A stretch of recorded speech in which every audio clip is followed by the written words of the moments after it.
Hi guys, how are you all? Fine. Welcome to my YouTube channel. तो हम लोग study कर रहे थे क्लास 10 की chapter 4 carbon and its compound, जिसके मैंने 2 वीडियो आप लोग के लिए पहले ही अपलोड कर दिए हैं, जिसमें मैंने इंट्रोडक्शन और एलोट्रोप्स वगैरह हम लोग का फिनिश हो गया है। आज जो कि इसका 3rd वीडियो है कार्बन एंड इट्स कंपाउंड, इसमें हम लोग स्टडी करने वाले हैं कार्बन के नॉमेनक्लेचर, मतलब जो हाइड्रोकार्बन हम लोग स्टडी कर रहे थे तो उसमें हम लोग आज साइक्लिक हाइड्रोकार्बन की स्टडी करेंगे। इसके बाद हम लोग कुछ कार्बन कंपाउंड्स जिसमें कि फंक्शनल ग्रुप होते हैं उसकी नॉमेनक्लेचर की स्टडी करेंगे। ओके, इसके बाद कुछ रिएक्शंस वगैरह हैं उसको हम देखेंगे। कुछ स्पेशल जो इसके कंपाउंड हैं जैसे कि इथेनॉल वगैरह, उनकी केमिकल रिएक्शंस या कार्बन की कुछ स्पेशल रिएक्शन से कंबंशन रिएक्शन, ये सब की आज हम लोग स्टडी करेंगे। ओके, तो लेट्स स्टार्ट साइक्लिक हाइड्रोकार्बन।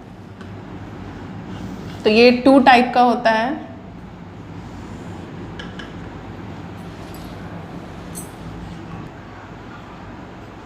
तो इसको हम लोग 2 कैटेगरी में डिवाइड करते हैं, saturated cyclic hydrocarbon and next is unsaturated cyclic hydrocarbon. तो इसके पहले वाली वीडियो में मैंने आप लोग को बता दिया था कि सैचुरेटेड और अनसैचुरेटेड में क्या डिफरेंस होता है। तो बिल्कुल वही डिफरेंस यहाँ पर साइक्लिक हाइड्रोकार्बन में भी होगा। सैचुरेटेड मीन्स कार्बन के लिए जो हमारी हाइड्रोजन है वो उसकी कार्बन की वैलेंसी को पूरी तरह से फुलफिल करेंगे, मतलब एक कार्बन को जितने हाइड्रोजन इस साइक्लिक रिंग में चाहिए वो सारे इसको मिल रहे हैं। ओके, अनसैचुरेटेड में क्या होगा, एटलीस्ट कुछ ना कुछ कम हो जाएंगे। तो यहाँ पर क्योंकि साइक्लिक है तो साइक्लिक में अभी आप लोग देखेंगे कि एक कार्बन के लिए जो सैचुरेशन की कंडीशन है उसमें 2 हाइड्रोजन चाहिए, तो उसको अनसैचुरेटेड करना है तो हम यहाँ पर एक कार्बन रिमूव कर देंगे। ओके, तो चलिए मैं इसको दिखा देती हूँ आपको। फॉर एग्जाम्पल सैचुरेटेड अगर हम देखें तो एक मैं साइक्लिक स्ट्रक्चर बना रही हूँ, इसका नेम होता है साइक्लोपेंटेन, क्योंकि कार्बन कितने हैं, 5 हैं। इससे पहले मैंने आप लोग को हाइड्रोकार्बन के जो कार्बन अगर 1 है तो मीथेन, इथेन, ब्यूटेन, ये डेकेन तक बता दिया है। तो आप इसमें देख रहे हैं कि कार्बन कितना है, 5 है। और क्योंकि यहाँ पर हम सैचुरेटेड की बात कर रहे हैं तो पेंट लिखने के बाद हमको जो सफिक्स लगाना है वो क्या हो जाएगा, एन। तो एन जो है वो कार्बन की सैचुरेशन को दिखा रहा है। तो यहाँ पर ईच कार्बन हैज़ 2 बॉन्ड्स, सभी के 2 बॉन्ड्स हैं। तो अभी हमको पता है कि कार्बन इज टेट्रावेलेंट, तो अभी हमको सिर्फ हर कार्बन के साथ 2 बॉन्ड्स और लगाने, मतलब जो 2 बॉन्ड्स फॉर्म होंगे उसमें 2 हाइड्रोजन ऐड कर देंगे हम, इस तरह से उसको बॉन्ड कर देंगे। तो ये हमारा सैचुरेटेड हाइड्रोकार्बन जो कि साइक्लिक है उसकी फॉर्मेशन हो जा रही है ये इस तरह से। तो this is not pentane, this is cyclopentane. Cyclo क्यों है, क्योंकि एक साइक्लिक रिंग है। ओके, क्योंकि पेंटेन का अगर आप लोग मॉलिक्यूलर फॉर्मूला देखेंगे, साइक्लो में हटा दूं तो पेंटेन का होता है C5H12, लेकिन यहाँ पर जो फॉर्मूला आ रहा है वो होगा, देखो 1 2 3 4 5 6 7 8 9 10, C5H10। ओके, तो दिस इज साइक्लोपेंटेन और ये जो है वो पेंटेन का फॉर्मूला है जो एसाइक्लिक होता है। इसके पहले मैंने आप लोग को बताया था हाइड्रोकार्बन में कि जो हाइड्रोकार्बन है उसको हम सैचुरेटेड, अनसैचुरेटेड और अदर में डिवाइड कर रहे हैं। तो सैचुरेटेड में मैंने आप लोग को बताया था अल्केन। तो अल्केन जो कि कैसे होते हैं, हमारे एसाइक्लिक होते हैं, मतलब उसमें किसी तरह का कोई साइकिल नहीं होता। लेकिन अभी हम लोग यहाँ पर किसकी बात कर रहे हैं बच्चों, साइक्लिक हाइड्रोकार्बन की। तो साइक्लिक हाइड्रोकार्बन मतलब जो कार्बन है वो लिंक होगा एक साइकिल में। ओके, तो इस तरह से ये हो गया हमारा साइक्लोपेंटेन, जिसका मॉलिक्यूलर फॉर्मूला आ रहा है C5H10। इसी तरह से अगर मैं बोलूँ साइक्लोब्यूटेन आप बनाओ तो ये कार्बन कितने होने चाहिए बच्चों ब्यूटेन में 4, और इसको हम सैचुरेट करेंगे तो साइक्लिक के लिए हम लोग को सिर्फ 2 हाइड्रोजन ही कार्बन के साथ बॉन्ड करने, क्योंकि हर जो एक कार्बन है वो ऑलरेडी 2 बॉन्ड से बॉन्डेड है। तो ये हो गया हमारा साइक्लो ब्यूटेन। ओके, इसी तरह से अगर मैं साइक्लोप्रोपेन की बात करूं तो बहुत इजीली आप लोग उसको फॉर्म कर लोगे। दिस इज साइक्लोप्रोपेन, और इसमें भी हम यहाँ पर हाइड्रोजन ऐड कर देंगे। ये हाइड्रोजन यहाँ कोवैलेंट बॉन्ड से बॉन्डेड हो गया, तो दिस इज साइक्लोप्रोपेन। इसी तरह से अगर 6 कार्बन की एक रिंग बनानी है हमको, जो कि एनसीईआरटी में भी इसके बारे में दिया हुआ है कि what is the difference between cyclohexane and benzene, तो दिस इज साइक्लोहेक्सेन। अभी मैं आप लोग को बेंजीन बताऊंगी जो कि अनसैचुरेटेड साइक्लिक हाइड्रोकार्बन का एक एग्जाम्पल है। तो पहले आप इसको समझ लो फिर उसको आप समझना। तो यहाँ पर देखिए सभी कार्बन के साथ मैं जो 2 हाइड्रोजन है उसको इस तरह से बॉन्ड कर दे रही हूँ, और इस तरह से जो हम लोगों को एक स्ट्रक्चर निकल के आ रहा है 6 कार्बन का। क्योंकि साइक्लिक है तो हम यहाँ पे प्रीफिक्स साइक्लो लगा देंगे, हेक्स एन क्यों लगाएं? क्योंकि इट इज सैचुरेटेड। कार्बन जो है यहाँ पर दूसरे सभी अदर्स कार्बन के साथ सिंगल बॉन्ड से बॉन्डेड है। तो कार्बन कभी भी अगर दूसरे कार्बन या किसी भी दूसरे जो हमारा एटम है या एलिमेंट का एटम है तो उसके साथ अगर वो सिंगल बॉन्ड से बॉन्डेड होगा तो ऑलवेज वो सैचुरेशन को दिखा रहा है। तो सैचुरेशन को दिखाएगा तो हम हमेशा जो प्राइमरी सफिक्स लगाएंगे वो होगा हमारा एन। एन यहाँ पे शो कर रहा है कि each carbon has bonded in single bond, not double and triple bond. तो ये सारे एग्जाम्पल हो गए बच्चों हमारे किसके? सैचुरेटेड साइक्लिक हाइड्रोकार्बन के। क्लियर? अब हम डिस्कस करेंगे किसको? अनसैचुरेटेड साइक्लिक हाइड्रोकार्बन को। तो सीधी सी बात है कि इस साइकिल में कहीं ना कहीं एटलीस्ट 1 डबल बॉन्ड या 1 ट्रिपल बॉन्ड होगा, उससे ज़्यादा भी हो सकते हैं, बट मिनिमम एटलीस्ट 1 तो होना ही चाहिए, या तो डबल बॉन्ड हो या ट्रिपल बॉन्ड। तो इसके पहले वाले वीडियो मैंने आप लोग को बताया था कि डबल बॉन्ड है तो कितने हाइड्रोजन कम हो जाते हैं? 2। ट्रिपल है साइक्लिक में तो कितने हो जाते हैं बच्चों? 4 हाइड्रोजन लेस होते हैं अल्केन से। ओके, लेकिन साइक्लिक में थोड़ा सा डिफरेंस रहेगा, इसमें उसकी तरह नहीं होगा क्योंकि ये साइक्लिक स्ट्रक्चर है। इसमें ऑलरेडी जो हमारे साइक्लोपेंटेन, अगर आप सैचुरेटेड पेंटेन की बात भी कर रहे हो तो इसमें 2 हाइड्रोजन ऑलरेडी लेस हो जाते हैं। ऐसा क्यों होता है?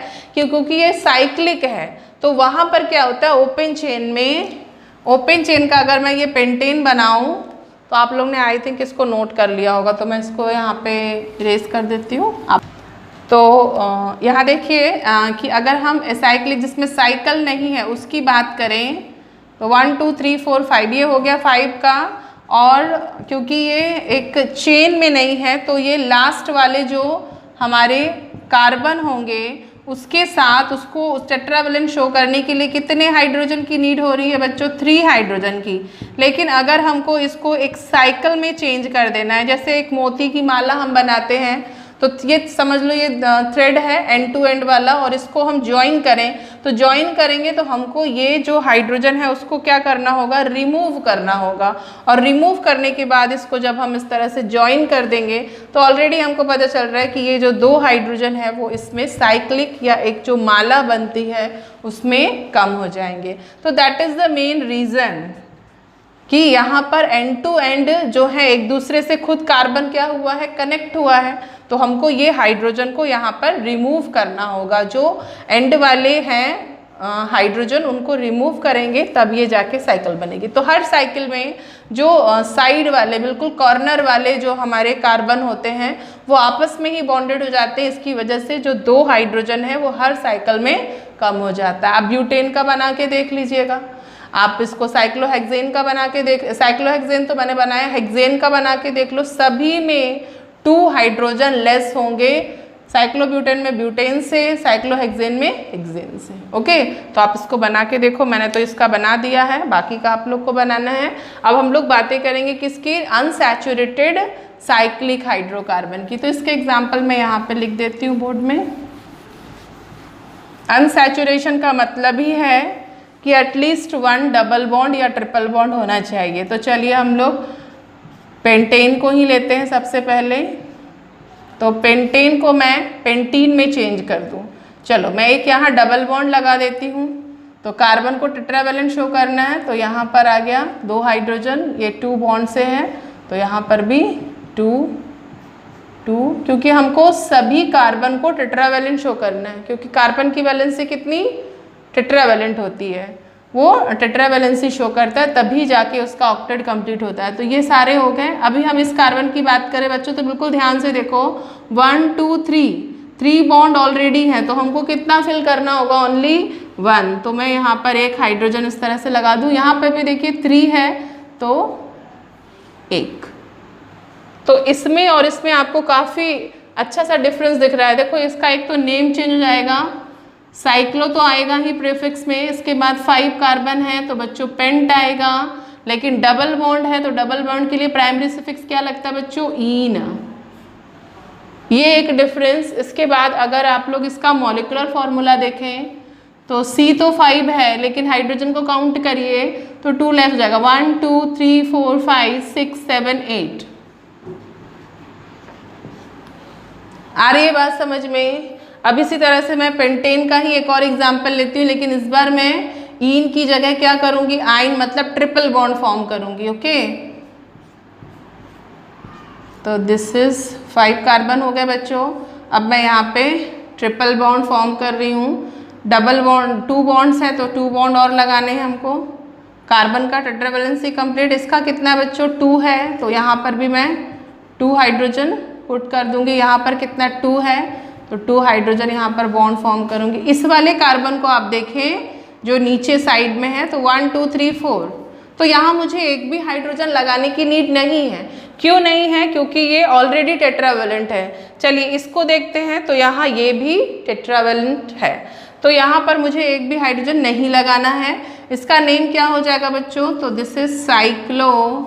5 कार्बन है तो पेंट, और जो इसका प्राइमरी सफिक्स लगेगा, क्योंकि कार्बन कार्बन ट्रिपल बॉन्ड से है, तो ट्रिपल बॉन्ड के लिए लगता है आइन। क्या लगता है बच्चों, आइन। एन, ईन और आइन को बहुत अच्छे से आप लोग समझ लीजिए कि सिंगल बॉन्ड से है अगर कार्बन तो एन लगना है, अगर कहीं पर भी एक डबल बॉन्ड मिल रहा है बच्चों तो ईन लगेगा, अगर कहीं पर भी एक ट्रिपल बॉन्ड मिल रहा है तो क्या लगेगा बच्चों, आइन। अब इसका मॉलिक्यूलर फॉर्मूला एक बार हम देख लेते हैं। तो कार्बन तो इसमें भी 5 है बच्चों, लेकिन हाइड्रोजन का क्या हुआ, तो 1 2 3 4 5 6 और कम हो गए, सभी में 2 2 देख रहे हैं आप लोग, कम होते जा रहे हैं। 2 एंड यहाँ पर 4 का डिफरेंस आ गया अल्केन से। ओके, तो ये हो गया हमारा सैचुरेटेड और अनसैचुरेटेड साइक्लिक हाइड्रोकार्बन। ओके, तो इसको आप नोट कर लीजिए। इसके बाद मैं आप लोगों को होमोलोगस सीरीज के बारे में बताती हूँ, पहले आप इसको नोट करिए। Successive compound differ by CH2 group. तो थोड़ा सा समझ लीजिए कि होमोलोगस सीरीज क्या होती है। होमो मीन्स क्या होता है, एक जैसा, सेम। तो होमोलोगस सीरीज मतलब जो एक सीरीज हमारी बन रही है हाइड्रोकार्बन की, उसमें सिर्फ और सिर्फ अगर 2 हाइड्रोकार्बन के बीच सिर्फ और सिर्फ CH2 का डिफरेंस है और सभी में वो इसी तरह से CH2 के डिफरेंस से वो सीरीज बनती जा रही है, मतलब CH2 हम ऐड करें तो नेक्स्ट हाइड्रोकार्बन बन रहा है, अगर CH2 को हम माइनस कर दें तो ऊपर वाला जो हमारा हाइड्रोकार्बन है वो फॉर्म हो रहा है। तो इस तरह की जो एक लंबी सी सीरीज बन रही है उसको ही हम बोलते हैं होमोलोगस सीरीज। मतलब होमोलोगस सीरीज में सिर्फ और सिर्फ CH2 का डिफरेंस आता है, लाइक दिस। यहाँ पर देखिए,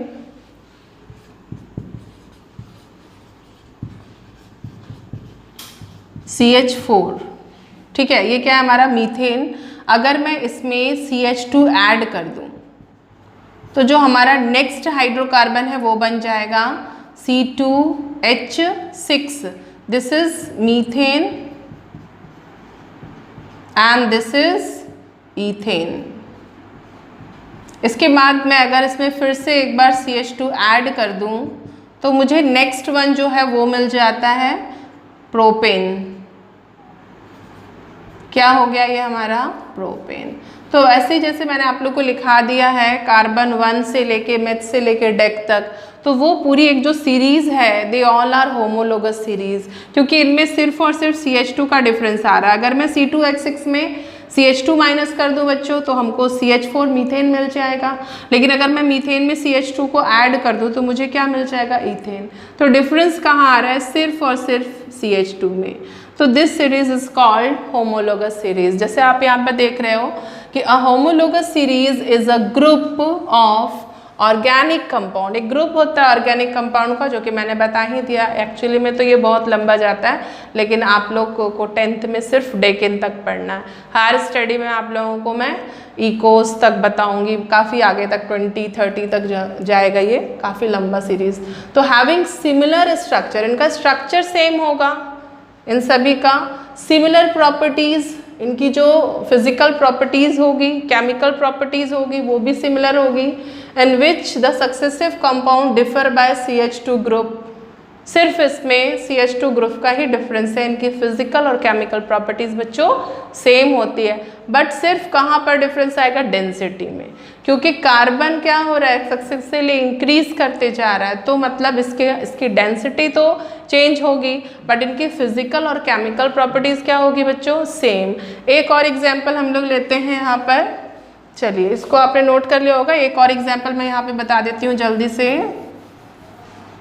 अल्कोहल का ले लेते हैं इस बार हम लोग, CH3OH, दिस इज मीथेनॉल। ये सब मैं नेम बताऊंगी कि किस तरह से इसका नेम मीथेनॉल हुआ, ठीक है। तो कार्बन बन था तो मेथ हो गया मेथेनॉल। इसके बाद अगर मैं इसमें CH2 ऐड कर दूं बच्चों तो क्या बनेगा, ये हमारा C2H5OH। This is next one. ये जो अगर अल्कोहल का पूरा एक सीरीज जा रही है या ग्रुप ऑफ अल्कोहल हम बना रहे हैं, तो उसमें मीथेनॉल के बाद हमारा आता है इथेनॉल। तो इसमें कहाँ डिफरेंस आ रहा है बच्चों, सिर्फ CH2 में। तो ये भी एक होमोलोगस सीरीज है।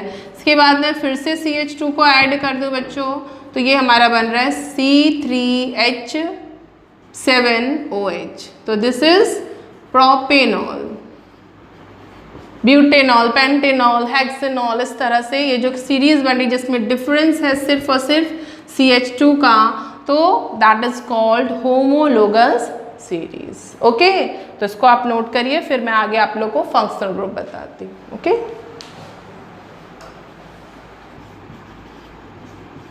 प्रॉपर्टीज और फंक्शन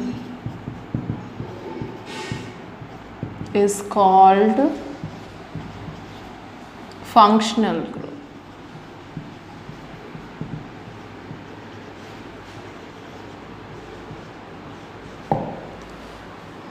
तो यहाँ थोड़ा सा समझिए इसको, फिर मैं बताती हूँ कि क्या होते हैं। देखो एक्चुअली में जो हाइड्रोकार्बन होता है they all are least reactive. वो बहुत ही कम रिएक्टिव होते हैं, केमिकली उतना ज़्यादा रिएक्टिव नहीं होते। लेकिन अगर इसमें कोई ऐसा एटम या ग्रुप ऑफ एटम ज्वाइन हो जाए, जैसे हाइड्रोजन को हम रिप्लेस कर दें और उसकी जगह हम OH लगा दें या CHO लगा दें, ऐसा कुछ ग्रुप लगा दें, तो उसकी जो प्रॉपर्टीज़ है वो बिल्कुल चेंज हो जाती है, उसका जो फंक्शन है वो बिल्कुल चेंज हो जाएगा और वो लीस्ट रिएक्टिव से हाईली रिएक्टिव हो जाएगा। तो ऐसा क्यों हुआ, तो वो इस ग्रुप, इस एटम या इस ग्रुप की वजह से हुआ है, ग्रुप ऑफ एटम की वजह से हुआ है। तो ये जो हमारे ग्रुप ऑफ एटम या एटम हैं that is called functional group. यही हो जाते हैं फंक्शनल ग्रुप, जो कि जो हमारा हाइड्रोकार्बन है उसकी प्रॉपर्टीज़ को डिसाइड करते हैं। इनके आने से ही हाइड्रोकार्बन की पूरी प्रॉपर्टी किस पर डिपेंड करती है बच्चों, इन ग्रुप्स पे। तो this group is called functional group, क्योंकि उसका जो फंक्शन है बिल्कुल इसके वजह से हो जाता है, इसकी तरह वो चेंज हो जाता है। जैसे वो लीस्ट रिएक्टिव थे, अब हाईली रिएक्टिव हो गए, और वो पूरी तरह से उनकी प्रॉपर्टीज़ जो है वो इस पे डिपेंड करेगी, इन ग्रुप पे। तो दिस इज कॉल्ड फंक्शन। अब ये क्या क्या होते हैं इसको बताती हूँ। पहले आप यहाँ पर देखिए, an atom or a group of atoms which makes a carbon compound or organic compound reactive and decide its property, और इसकी प्रॉपर्टी को भी डिसाइड कर रहे हैं, और हम बोल सकते हैं इनके फंक्शन को, इज कॉल्ड फंक्शनल ग्रुप। तो दिस इज फंक्शनल ग्रुप। अब ये क्या क्या है तो मैं यहाँ पे बताती हूँ कुछ एग्जाम्पल्स आप लोगों को, लाइक दिस फंक्शनल ग्रुप। ये है हमारे जैसे halogen.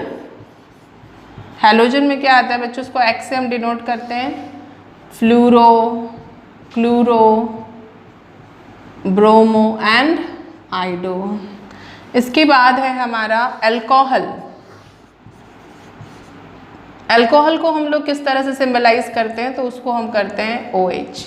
This is half bond. इस बॉन्ड से ही वो हाइड्रोकार्बन की चेन के साथ, कार्बन के साथ कनेक्टेड होता है। Okay, now aldehyde, CHO group. Okay, इसके बाद है ketone.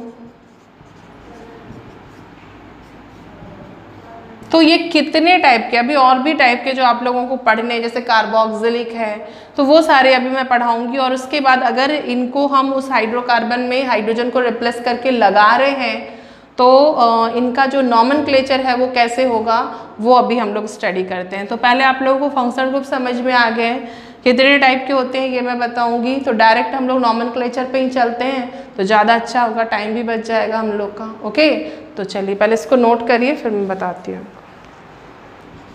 Functional group, nomenclature of functional group. तो किसी भी हाइड्रोकार्बन या वो हाइड्रोकार्बन जिसपे फंक्शनल ग्रुप है, तो उसका नॉमेनक्लेचर हम कैसे करते हैं, तो इसके कुछ रूल्स होते हैं। IUPAC ने ऐसे कुछ रूल्स बना रखे हैं, हम उस रूल्स के अकॉर्डिंग 1 by 1 क्लेरिफाई करके कंपाउंड का नॉमेनक्लेचर करेंगे। तो सबसे पहले जो रूल है वो होता है सिलेक्ट पैरेंट चेन या लॉन्गेस्ट कार्बन चेन। जैसे कि मैं यहाँ पर बताऊँ आप लोगों को एक एग्जाम्पल लेके,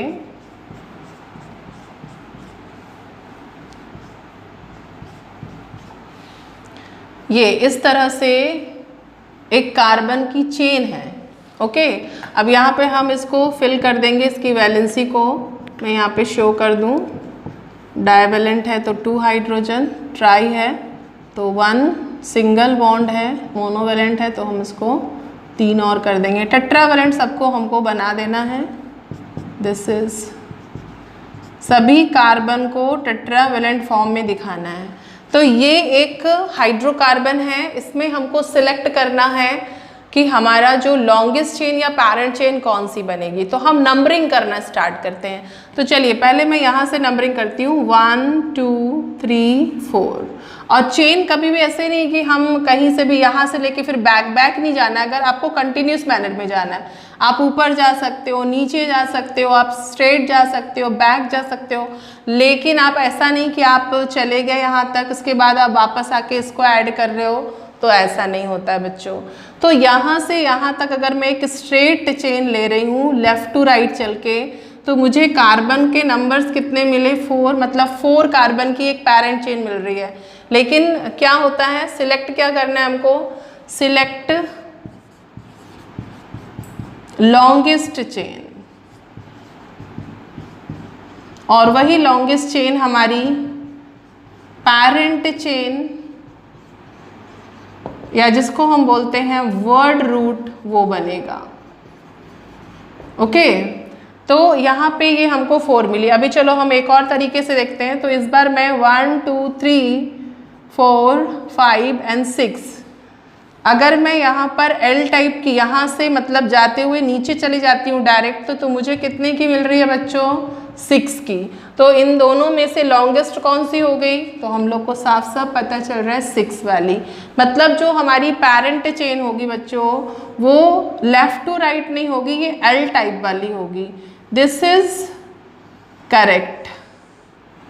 ये हमारा करेक्ट है पेरेंट चेन। अगर हम इसको पेरेंट चेन बनाते हैं तो हमारी नेमिंग गलत हो जाएगी।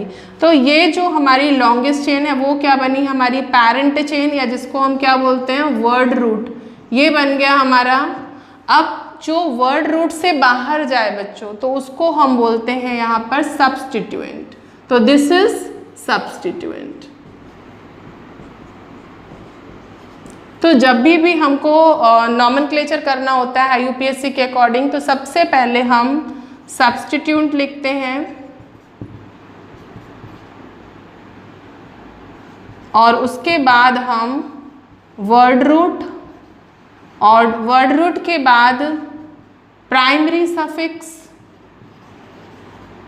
और प्राइमरी सफिक्स के बाद हमारा आता है सेकेंडरी सफिक्स। अब ये प्राइमरी सफिक्स तो मैं आप लोग बार बार बता रही हूँ कि अगर हमारा कार्बन सिंगल चेन से है तो एन लगता है, अगर डबल बॉन्ड आ गया बच्चों तो इन, ट्रिपल बॉन्ड है तो आइन। लेकिन ये जो सेकेंडरी सफिक्स है वो कहाँ लगेगा, तो वो मैं आपको आगे बताऊंगी फंक्शनल ग्रुप के लिए कि क्या होता है सेकेंडरी सफिक्स। अभी आप यहाँ पे समझो कि वर्ड रूट क्या होता है। वर्ड रूट क्या होता है कि जो भी हमारा ऑर्गेनिक कंपाउंड है उसमें जो हमने एक कार्बन की चेन सिलेक्ट की है जो कि लॉन्गेस्ट है, वही हमारी वर्ड रूट बनती है, जिसको हम पेरेंट चेन भी बोलते हैं। तो यहाँ पर हमारी वर्ड रूट कितने कार्बन की बनी है, 6 कार्बन की। तो 6 के लिए हम क्या लिखते हैं बच्चों, हेक्स लिखते हैं। ठीक है। सब्स्टिट्यूएंट मैंने क्या बताया कि चेन से बाहर जो भी जाएगा वो हमारा सब्स्टिट्यूएंट बनेगा। तो यहाँ पर CH3 क्या है, मैंने आप लोगों को जब हाइड्रोकार्बन का नॉमेनक्लेचर ये क्लासिफिकेशन बताया था तो उसमें अदर में मैंने एल्काइल ग्रुप बताया था। तो दिस इज एल्काइल ग्रुप। तो क्योंकि एक कार्बन का एल्काइल ग्रुप है बच्चों, ध्यान देना वहाँ पर, उसमें आप इसके पहले वाले वीडियो में जाके देखना कि अगर एक कार्बन का एल्काइल ग्रुप है तो this is methyl group, this is methyl, yl लग जाता है उसमें। अगर 2 कार्बन का होता तो इथाइल होता, 3 कार्बन का होता तो प्रोपाइल। लेकिन ये जो हमारा साइड में निकल कर आ रहा है सब्स्टिट्यूएंट वो क्या है, एक हमारा है कार्बन का, तो हम इसको बोलेंगे मिथाइल। इसके बाद IUPAC बोलता है नंबरिंग स्टार्ट करना। जो सेकंड रूल है वो है हमारा नंबरिंग।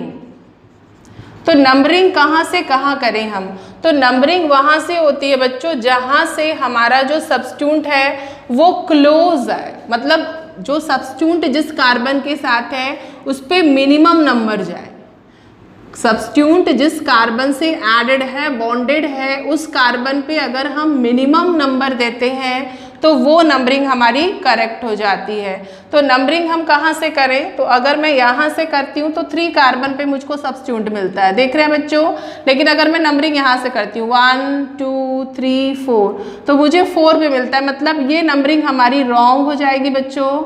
ये जो नंबरिंग की हुई है वही सही है, क्योंकि सब्स्टिट्यूएंट के साथ जो कार्बन बॉन्डेड है उस पर मिनिमम नंबर आना चाहिए।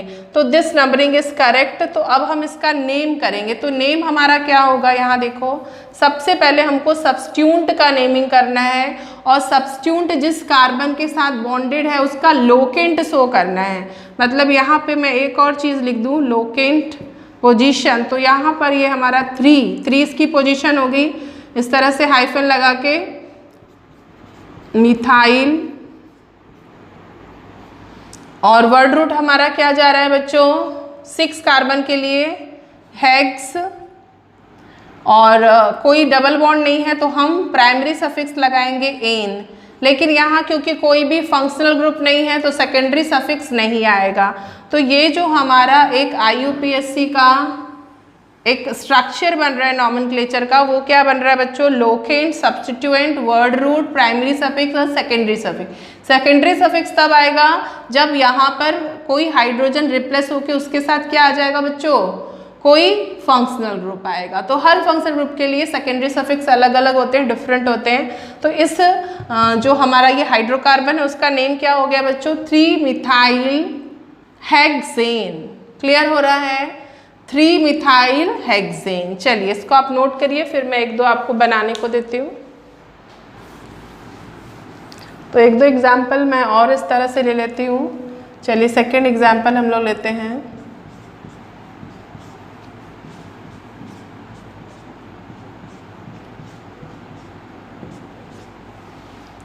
ये हमारा सेकंड एग्जाम्पल। तो अभी हम लोग यहाँ पे सबसे पहले क्या सर्च करेंगे, वर्ड रूट पैरेंट चेन। तो नंबरिंग में यहाँ स्टार्ट करती हूँ 1 2। अभी देखो सभी जगह मैंने हाइड्रोजन नहीं लगाए, तो वो आप लोग को आता है कि इस तरह से फिल कर देना है हाइड्रोजन को। चलिए मैं बता देती हूँ, फिर आगे मैं नहीं बताऊँगी आप लोगों को, इस तरह से खुद से लगा लीजिएगा। कार्बन इज टेट्रावेलेंट, तो सभी में इस तरह से हाइड्रोजन को आप फिल कर दीजिए। यहाँ पे 3 हाइड्रोजन एंड दिस इज 2,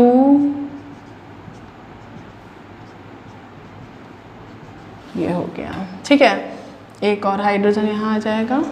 तो मैं ये बोल रही थी कि अगर मैं यहाँ से चलूँ, लेफ़्ट टू राइट चलूँ, तो एक लॉन्गेस्ट चेन देख रहे हैं 1 2 3 4 5 6 की बन रही है। अगर मैं नीचे जाती हूँ तो 6 7 8 की बन रही है। और अगर मैं यहाँ से लेती हूँ बच्चों, 1 से लेके आप यहाँ जाओ तो भी 6 बन रहा है, 1 से लेके आप यहाँ जाओ तो भी यही आपका 8 बन रहा है। मतलब जो हमारी लॉन्गेस्ट चेन आएगी बच्चों, वो हमारी ये है एल टाइप की, दिस इज। तो इस चेन को हम क्या बोलेंगे बच्चों, दिस इज पैरेंट चेन और वर्ड रूट। ये हमारा वर्ड रूट, या इसको हम बोलेंगे parent chain. Clear, parent chain हमने सर्च कर ली, ये हमारी आ गई है इस हाइड्रोकार्बन की। अब जो भी इसके बाहर जाता है, जैसे ये एक गया और ये एक गया, तो ये क्या बनते हैं, ये हो गए हमारे सब्स्टिट्यूएंट। तो ये सब्स्टिट्यूएंट की अब हमको नंबरिंग करनी। थर्ड स्टेप हमको ये पता चल गया है कि पैरेंट चेन क्या है, सब्स्टिट्यूएंट क्या है। अब जो हमारा थर्ड स्टेप है वो है नंबरिंग का। और नंबरिंग के लिए मैंने आप लोग को क्या बताया बच्चों की नंबरिंग हम वहाँ से करेंगे जहाँ से जो हमारा ये सब्स्टिट्यूएंट है, जिस कार्बन से बॉन्डेड है, उस पर कम से कम नंबर आए। ओके, तो अगर मैं नंबरिंग यहाँ से करती हूँ तो मुझे सेकंड कार्बन पे ही एक सब्स्टिट्यूएंट मिलता है। अगर मैं यहाँ से करती हूँ तो 1 2 3 4 पे मुझको फर्स्ट सब्स्टिट्यूएंट मिलेगा। मतलब यहाँ से नंबरिंग करना रॉन्ग होगा, क्योंकि नंबरिंग वहीं से होगी जहाँ से हमको सबसे पहले या नियरर या क्लोज टू हमारा सब्स्टिट्यूएंट हो।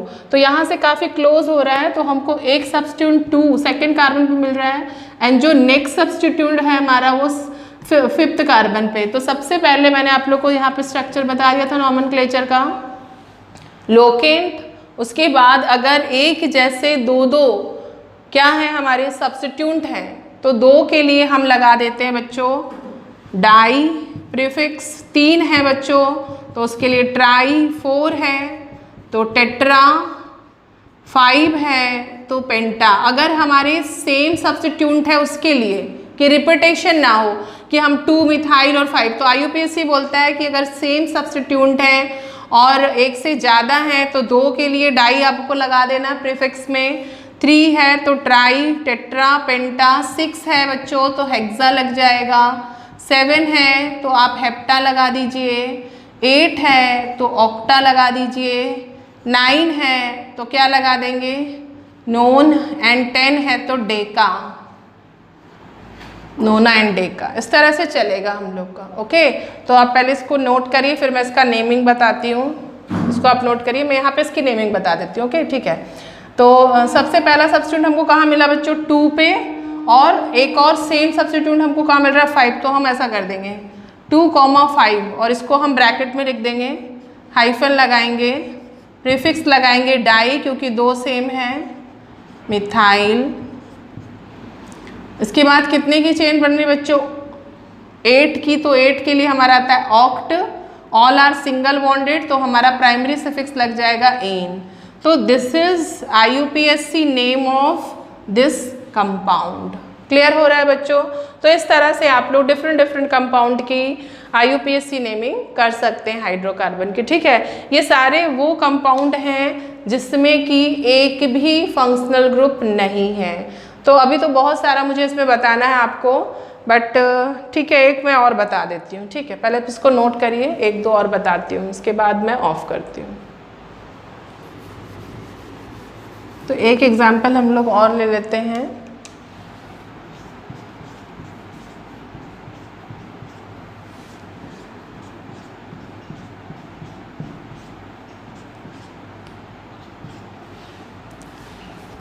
अब इसमें मैं हाइड्रोजन आप लोगों को नहीं बता रही हूँ, सिर्फ आपको समझना है कि सभी जगह हाइड्रोजन लगे हुए हैं जहाँ पर भी ये बॉन्ड दिख रहा है। क्लियर?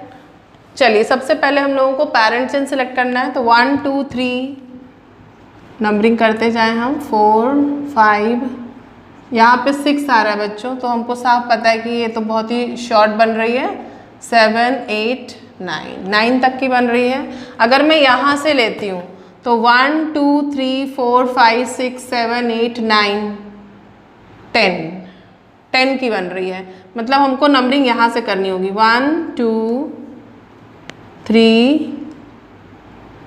4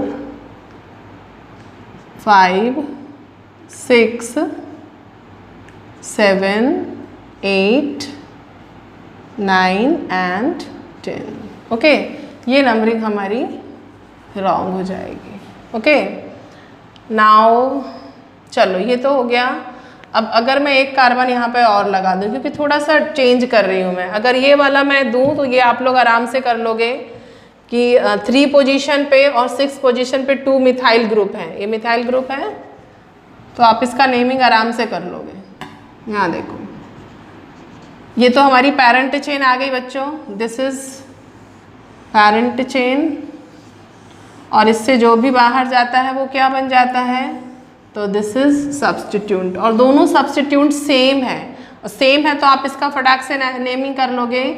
3,6 डाई मिथाइल, कितना है बच्चों, डेकेन, कोई डबल बॉन्ड नहीं है क्योंकि, लेकिन सपोज यहाँ पर क्या है, एक और कार्बन आ गया, तो अभी जो हमारा सब्स्टिट्यूट है वो चेंज हो गया। यहाँ 1 कार्बन के लिए तो ठीक है, this is methyl, this is methyl, लेकिन यहाँ पे कार्बन कितना है बच्चों, 2 कार्बन, तो 2 कार्बन के लिए क्या होता है, इथाइल। तो अब हम कैसे नेमिंग करेंगे, अब तो ये डाई वाली बात खत्म होगी क्योंकि दोनों ही डिफरेंट है, एक मिथाइल है तो दूसरा इथाइल है। तो इसके नोमेनक्लेचर के लिए IUPAC क्या बोलता है बच्चों, कि आप जब भी इस तरह से फंस जाओ तो आप अल्फ़ाबेटिकली चलोगे, अल्फ़ाबेट में जो पहले आएगा, जैसे नंबरिंग तो हमको वहीं से करनी है जहाँ से क्लोज पड़े, से यहाँ से करेंगे तो 3 पे आ रहा है, यहाँ से करेंगे तो 1 2 3 4 5, तो नंबरिंग हमारी सही है, क्लोज से क्लोज हमको लेना है कि जहाँ से पहले हमको मिल जाए सब्स्टिट्यूट वहीं से नंबरिंग होनी चाहिए।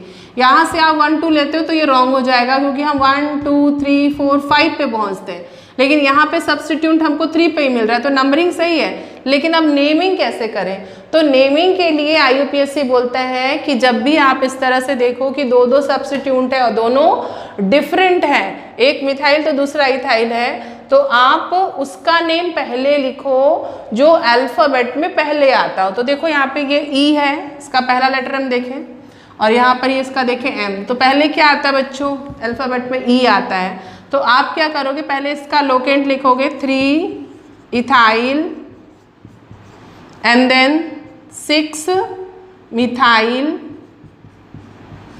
ये हो गया हमारे सब्स्टिट्यूएंट, दिस इज सब्स्टिट्यूएंट, तो सब्स्टिट्यूएंट का नेमिंग हमारा हो गया। सब्स्टिट्यूएंट के बाद क्या आता है बच्चों, वर्ड रूट, तो हम वर्ड रूट करेंगे, और उसके बाद आता है हमारा प्राइमरी सफिक्स। प्राइमरी सफिक्स तो हमारा क्या हो जाएगा बच्चों, एन होगा, वर्ड रूट हमारा 10 है तो क्या होगा, डेक होगा, मतलब इसके बाद जो नेम आएगा वो होगा हमारा डिकेन, ये हो गया। ओके, तो आज हम लोग इसको यहीं पर क्लोज करते हैं।